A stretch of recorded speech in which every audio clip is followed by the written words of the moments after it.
পদ্মা সেতুতে টোল আদায় হয়েছে 5 কোটি। বঙ্গবন্ধু সেতুতে টোল আদায় হয়েছে 4 কোটি।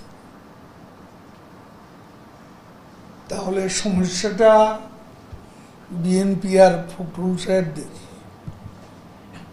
মানুষের সমস্যা, যেটা আমরা স্বীকার করি। সিলন ফ্যামিলি ব্লেন্ডের কড়ালিকার আর সতেজ স্বাদের পারফেক্ট ব্লেন্ডে স্বপ্নেরা মেলুক টানা। যা বাস্তব তা অস্বীকার করে কারো কোনো লাভ নেই। আজকে আমরা তো আর্জেন্টিনার মতো 300% ইনফ্লেশন আমাদের নেই, পাকিস্তানের মতো 25% ইনফ্লেশন আমাদের নেই, টার্কির মতো 70% ইনফ্লেশনের দেশও বাংলাদেশ নয়। এত প্রপাগান্ডা, এত সমালোচনা, এ দেশটাকে শ্রীলঙ্কা প্রায় বানিয়ে ফেলেছিল দেশের কিছু বুদ্ধিজীবী যারা বিএনপির সমর্থক।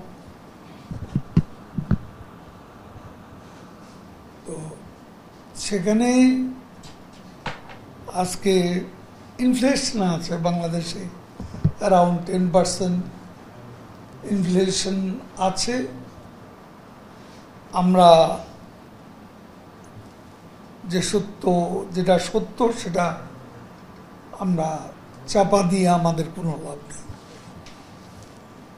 তবে আমাদের আন্তরিকতা আছে, চেষ্টা আছে প্রতিকূল এই পরিস্থিতির মোকাবিলার জন্য। প্রধানমন্ত্রী বঙ্গবন্ধু কন্যা শেখ হাসিনা অবিরাম প্রয়াস চালিয়ে যাচ্ছেন। অতীতের ভুল ত্রুটিও